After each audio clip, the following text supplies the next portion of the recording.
So this is our second webinar, state-of-the-art tourism content, photos and collections. Hope this is the proper language that you signed up for and you weren't looking for the German one, but if not, then I hope you can understand me. Okay, I'll give you a quick introduction. I am Marcus Neff. This is a photo of me mountain biking with a good friend of mine. I'll come back to that in a sec. I'm a project manager here at Outdooractive in Germany in the headquarters.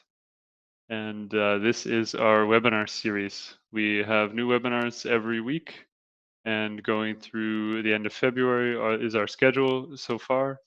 And it's new topics every week. So please check those out. Here, let's take a look at this webinar tool. I don't know if you guys were in last week's webinar with me, but a good refresher, and for all the new people, it's good to get a look at. The top left is questions and answers, the Q&A. You can send a question to me at any time. Then if we go further down, we have emojis and a raise your hand function. If you can see that, can you please give me an emoji? Thumbs up. Looking good. Another thumbs up. That's good. And then in the top right, and an O face. And then in the top right, we have a full size. We can make the screen full size to full screen, and I would recommend that because then you can see my presentation as big as possible, which is a little funny right now. It's good. Okay, so the timeline is we'll talk about photos, and then after that we will talk about collections, and then a little Q&A at the end, and yeah, then I give you a few links, and then we say goodbye. But let's get into it, and I will start with my photo. I chose this photo because I wanted to say that you have to pull your pants down to put your pads on, or sometimes you have to pull your pants down to put your pads on. And I think that's a good statement for us when we're talking about photos. You know, we can't just go straight into it and pick any photo and run. We got to take a second, a step back, and we got to look at our copyrights and our like how the quality of the photo is. So then let's dive straight into photos on the Outdooractive platform. Photos. Here are some good little tips and reminders. Good quality means more interest. Like the people that are going to be looking, as in, all of this ties really a lot together. So I'll just kind of combine it. The people's search habits, like when I don't know about you, but I like to look at photos, and when I'm looking for a route, I would type in my my search, and then whatever comes up, I'm kind of looking at what's the best photo. Does that have a big lake on it? Does that have a nice picture of a mountain? I kind of want to see what I'm going to be getting into. So I really search through that photo, or that the higher quality photo really catches my eye. But some people search from the title, so we got to remember both ways, right? So good quality photo, good quality thumbnail can help for us to attract more people to our content. Visitor guidance. This can also be used again when we're attracting people to our content. We can also attract them to our content that is away from maybe a hotspot, or to another. We make a new hotspot with our content. We can bring them to a new restaurant or a new tour that is more focused to take more people if we have this hotspot that has um, difficulties with overcrowding. Then we can go to or then we have photo selection. This is important because if we have a good photo, especially as a thumbnail, or a good order of photos in the route, then the first photo that you see, it could be different than the thumbnail, but the first photo you see is kind of the one that draws you in, and then the first photo you see on the detail page is the one that sells you. So that's one thing that we need to look out for. But two of the tips from me is rule of thirds and sunrise and sunsets. So sunrise and sunsets really give you a good time and lighting. It makes the light a little bit flatter. In something like this photo in the background, it's already darkened so that we can make a presentation out of it, but you can see a lot of detail even on the right side of this shaded mountain. So that gives a very good depth to the photo. Rule of thirds, I'm going to talk about it in this next slide. This is a screenshot from my cell phone. It is with these little grid lines here. Can you guys see these grid lines? If you can, please send me another emoji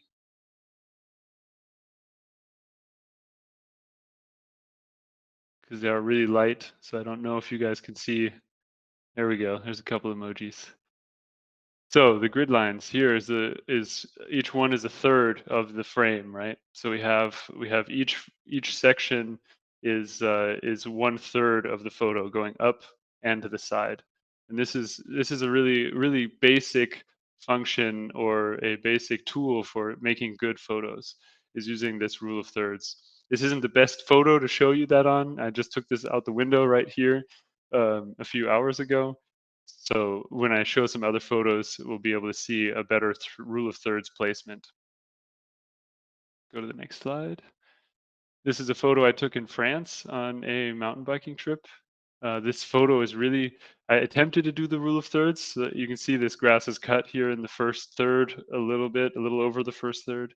And the one in the background is more of a uncut grass, and it kind of is the next little hill. There's a little road here and a road here, and then this is another rule of third. But it's not really enticing. It's not really interesting. Nothing draws me into it, and it's beautiful when you're there, but I couldn't take a good photo of it. Then when I turned to the left, I took another photo, and this is a really good example of the rule of thirds because you see the grass in the front is one third or a little over one third. This stripe in the middle of the dark trees with a little bit of you know you can see a long ways to the town in the background. Then the top is the sky. And then right in the just that one little thing that catches you and brings you in is the tree, right? It's not a big thing, but it just kind of brings a little more interest into the photo. So another example here is this is a photo on the beach in Oregon, and it's really brown and gray. It's a nice photo. It's kind of pretty, but it doesn't have that. It doesn't have that what's going to draw you in. So it is a little out of. It's not in rule of thirds or anything, but it's just if you have maybe not the best weather conditions or something else, we can look for other photos to be our main focus of the tour. This is that same beach from up on the hill behind it, and then back on that hill there. This is that same beach looking down, and now you can see this beautiful like mountain range and this depth of sandy beach and waves. This is a really it is also in rule of thirds. It looks a little different because it's kind of stretching that. In the middle on the left here is a little less than a third, and then it kind of stretches across this whole third to this tiny top here, and this is really about two-thirds of the photo. So that kind of gives you just this really, it's, I don't know, I like it. It's a photo I took, so I'm a little biased, I think. But so getting some perspective or looking in a different angle can give you some really good photos. And if you only have a photo that doesn't have a lot of depth, or you don't have a big view where you can get up on something and look down, then it's important to take photos of some nature or something very interesting. Like I love these mushrooms. Thank you for the emoji. Uh, these mushrooms, I had never seen them when I was in the United States, and I just saw them here in Germany and was like, "Whoa, this is so cool!"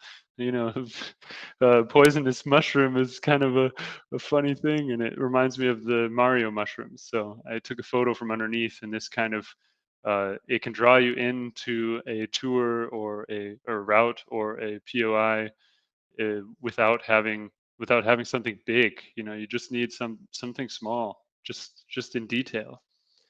Or another option is a uh, this is a broken tree from a hike that I was on in the United States also.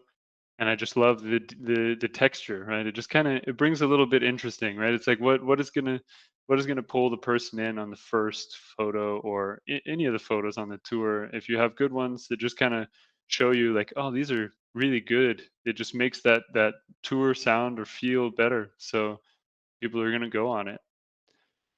Sorry, I mean route. Route is sounds and looks better. And if you don't have any of that, I would recommend taking, if you have a hut at least, or you can take a photo of a building, or you can use other details like people, like if you have people walking in a row and a fence, or just that can also add depth to a flat landscape or a farm field for family hikes and things like that. Or a delicious burger here really will make anyone want to go right to that route. They're going to see that, and this can also be the title build, the title photo of your route, because it is a it's still, as long as the POI or that hut is on the route, you can, it's still a connection, so you can still use that, and that I would recommend because it yeah, makes you hungry. Okay, so photo size and format, it's just some basics that we have as a kind of a direction and where you should go. Always the bigger the better for photo, the more detail, the nicer it looks, but we don't want it to be too big, right? Too big is hard for an internet platform. So we said 3600 by 2800, it's roughly an 8 megapixel photo. This usually is in standard, will fill up most screens, and that's what we're looking for. If you need to, we compress large files to make them a little smaller. I will send you a link at the end of the video with that, with a recommendation or a file compressor that we use. Here we have the formats are really standard: JPEG, PNG, BMF, GIF.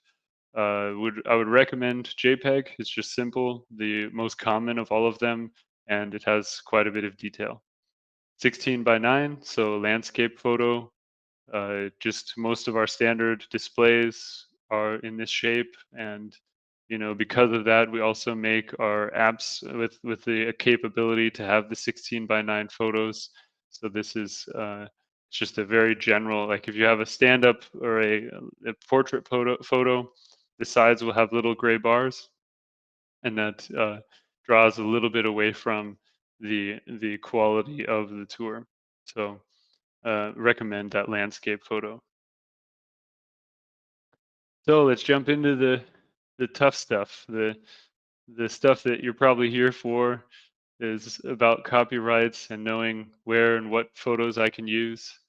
So the copyright law is basically protecting the work of the artist. So the author or the photographer has the like 100% um, power to say yes or no where that is being used, to post it and to remove it from anywhere he wants. It is his photo and his his own piece of content. So if you are trying to use a photo from somebody else, you need to have usage rights, and the usage rights can be described with who and where.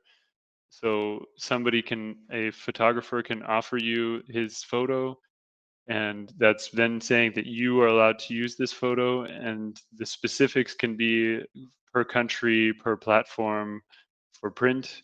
So he could say that you can use this photo in Germany for making print products, but you're not allowed to use this on any web platforms, and that would be not very good for you because we're looking for a photo that we can use on our routes and POIs. So it's a definitely, of course, that you want to have as much rights as possible or usage rights as possible, and that's all to be discussed with the photographer. And yeah, it's a bit different if you pay the photographer for in the beginning and you hire them to do a shoot for you, is different than if you're asking them in the end or at the afterwards, after they've already taken the photo. So a good general rule of thumbs,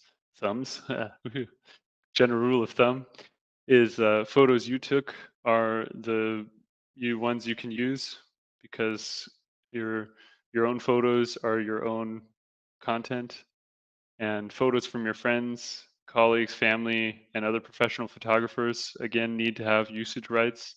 So you need to have an explicit yes, you may use this photo on Outdoor Active or for that tour, or and just getting that okay that hey, you can use it for some publication.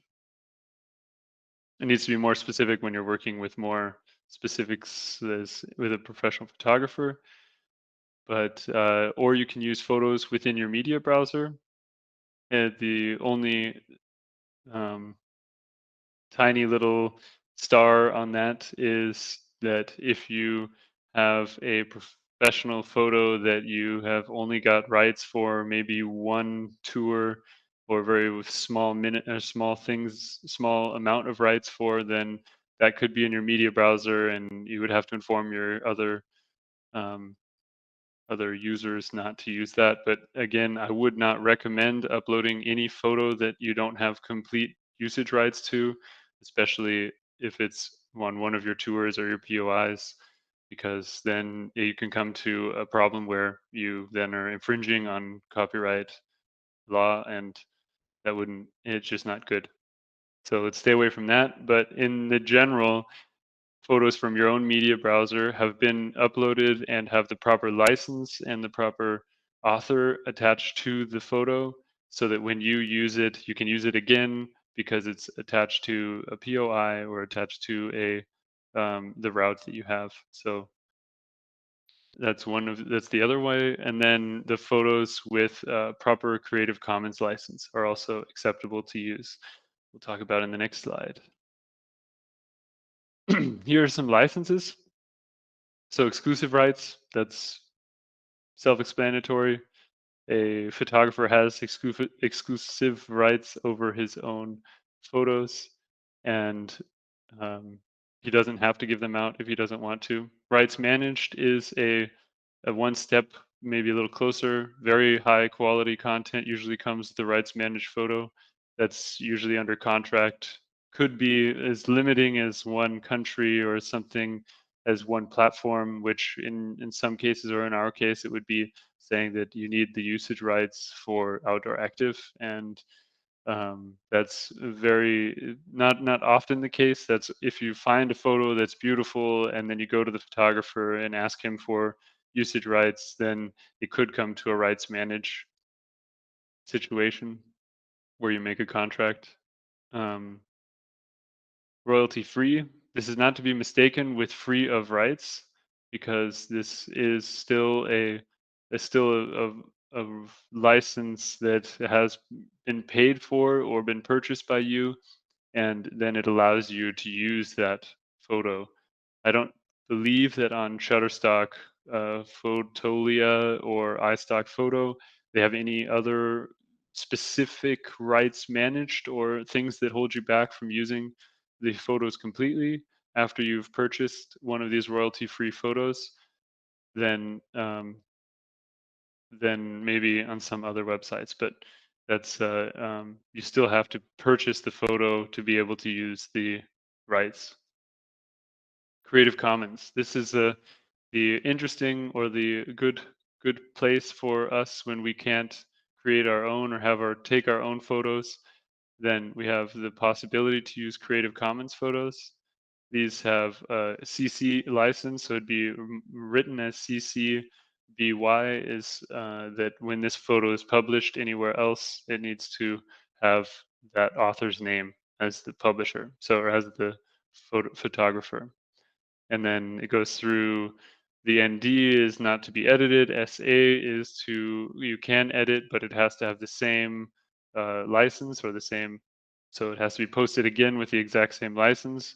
So then if you have a CC BY SA, then you can edit the photo, but if you edit the photo, then you have to repost it, even if it is edited, as a author, as the other person author, and that SA, um, so that the next person is allowed to edit it. So it just is a continuously, yeah, going. And C is in for not commercial use. So This would mean presentations in a classroom and other sorts of non-commercial use. So this cannot be used on our platform. And then one of the last CCs is also CC0, and it's public domain. So this is a photo that has lost its license after it's a historical photo of an area and it has no license anymore, or a photographer just takes some photos of his and posts it online for free so that everybody can use them. And this, you do not need to uh, quote or to publish the author of the photo. This is also in expensive quality. So usually a public domain or a CC0 photo is much less quality than a royalty-free or rights-managed photo. And Creative Commons is kind of a middle ground, and it's a place where we can find also good photos when we need them. But a good checklist for your photos is to check your photo size and format. Do you have the proper format? Is it landscape? Is it uh, JPEG? Is it also a good file size? Is if it's 14 megabytes, it's a little large, and if it's 2 megabytes or 100 kilobytes, then it's too small. So make sure you have a good mid-range of a photo. The rights of use is probably the most important on this checklist. Do you have the right to use that photo for this production or this content? Photo name and keywords. So when we're uploading it into our backend, which I'll show you here in a sec, is that we add a photo name and some keywords or something that kind of identifies that photo, because then we can find it more easily when we're searching in our own media gallery. And I can show you that it also plays on the uh, out in the front end just alone by itself. uh, Check the source license. So check your source and license when you're uploading it to make sure that you have the proper source and license and forgot the name, author, photographer. Check the quality on Outdooractive. So take a quick look, see if you can see your photo on the front end, and if it looks okay, then that's great. This is always good after you've uploaded something to make a quick check on the front end to see that it looks nice. Optional but recommended is to add a description to your photo. This is, and some little check marks that add to the searchability for the photo in your backend or media browser, and then to delete duplicates and unused photos inside of your media browser. That'll show you also, because keeping it just clean makes it easier for you to be able to find that information the next time you're making a route that walks by that POI. Then you can just type in that POI or that photo that you know is from that hut because it's named, and you can pull that right out of the right out of the back end while you're in your tour, your route, I mean. Okay, before we go on to collections, I will hop into our backend and show you guys uploading some photos. This is the business backend. I believe you guys are familiar with this. Click at Content Manager here, or we can go up to the top right and use this to get to Content Manager. Media is what we consider photos. There's already one photo here. It was uploaded by me earlier today.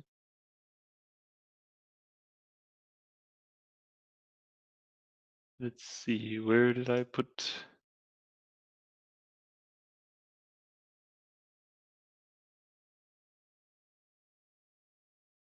Here are two photos of mine.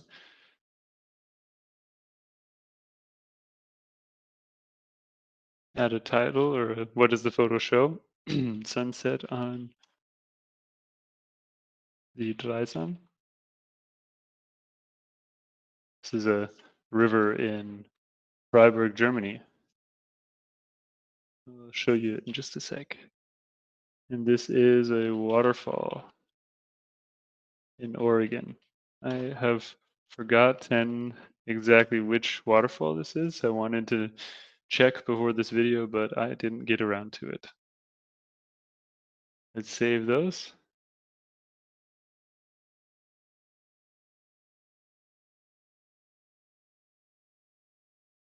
How are you guys doing? You still with me? Do you have any questions so far? If you do, please write them in the browser, in the webinar.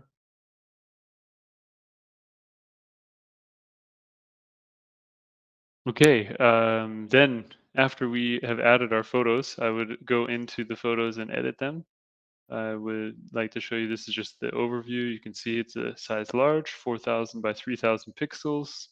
We can see what aperture, some of the basic things that's taken with my cell phone. Those are some basic just data points that the photo carries with it when you add it.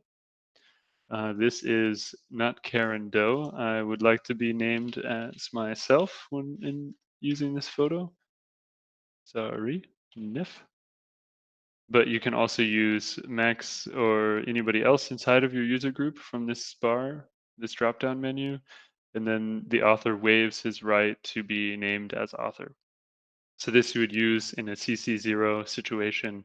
You'd click on that, or any unauthored or photo.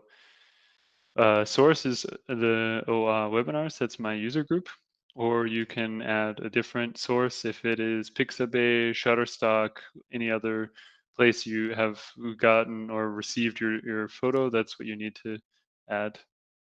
License, you can choose this. This is that Creative Commons. So if you have a Creative Commons license that you would like to use, then that's you just add it to your photo. These tiny these things here make it more searchable on your own media browser. So this was a spring shot.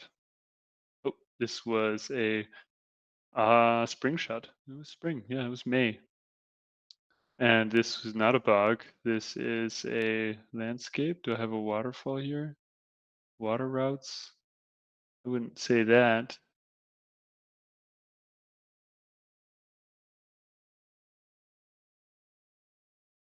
Okay, then I only have landscape.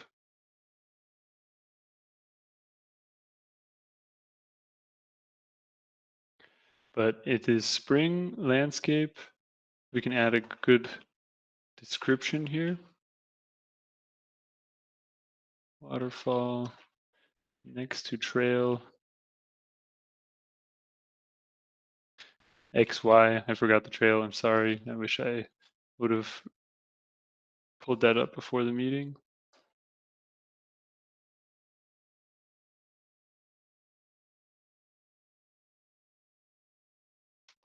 With a rainbow.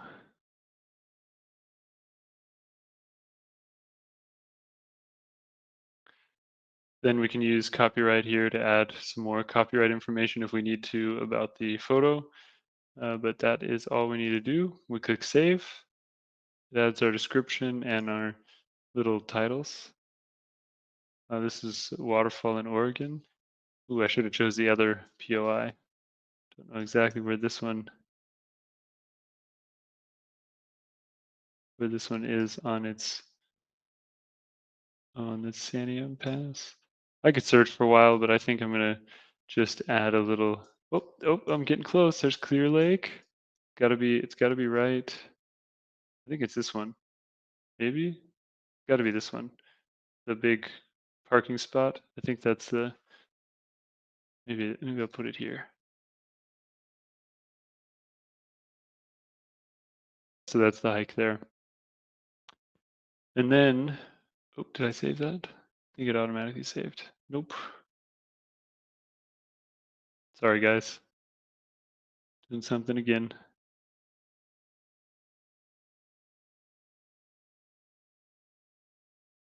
Oh, there we go. Got it.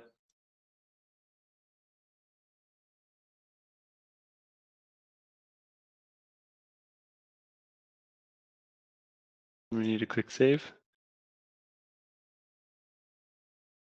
And we can go to status. We can see it's published. If not, we publish it.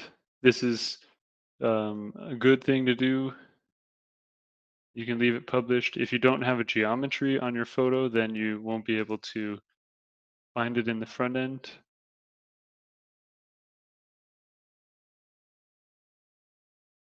They should have chose the other photo.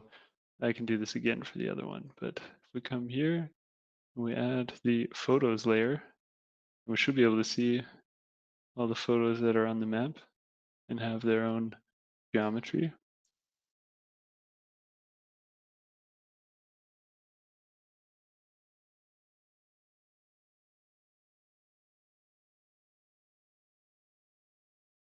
There we can see my photo.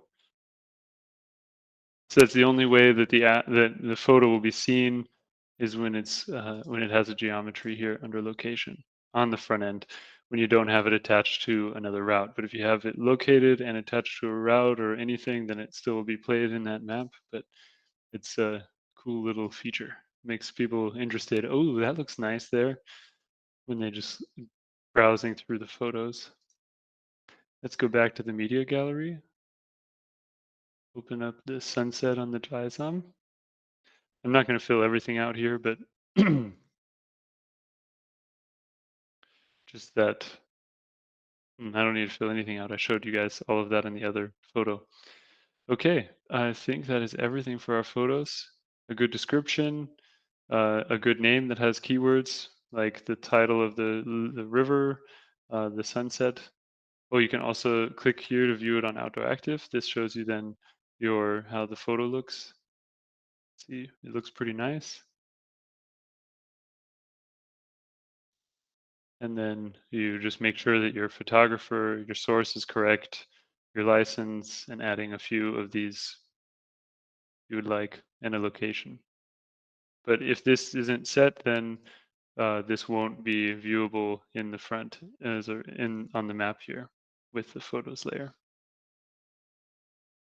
Okay, then we can head back to my presentation.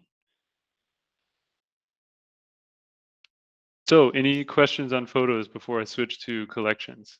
I'd like to get those out because those are usually the most complicated, dealing with all the copyright and licenses.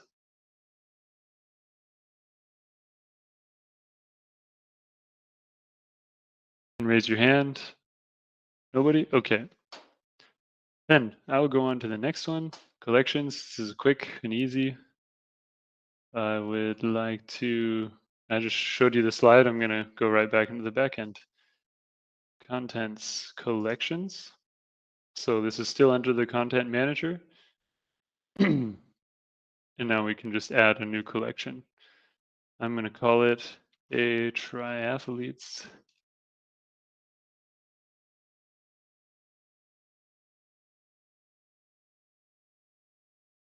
dream.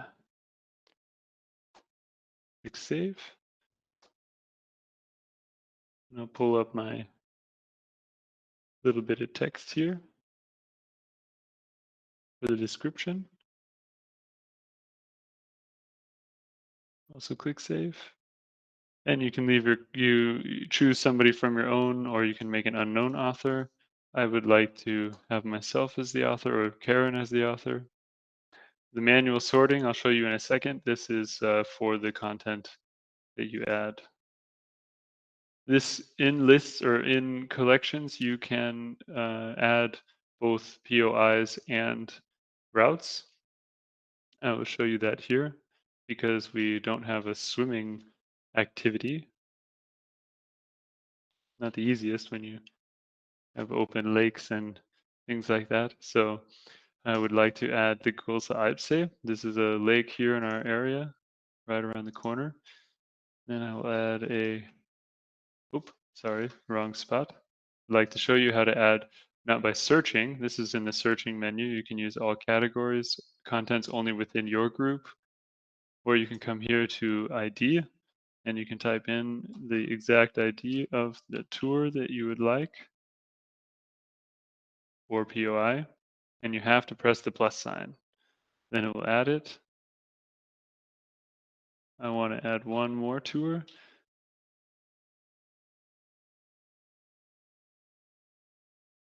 And I'll click save. Now I have a biking and a jogging and then a lake. So all my good friends can go on a triathlete's training run. Then I will take a picture of the lake. This is the one that I had uploaded earlier to show you that I can use it in my media browser. I could also then search for different things that would pop up in this. If this photo is has a special tag, then I can search for that photo under water or yeah, whatever I had selected in that. So that is our main photo. And I'd like to publish this. We can click publish or add the little publish dot, publish it. Go view on Outdooractive. So this is the way it will show up here in the front end. See that this is the the sorting that I have in my own in the back end here, the content sorting. But I can also come to description and say I want to sort from A to Z and save. And this will now, that was A to Z. Flip it around, Z to A.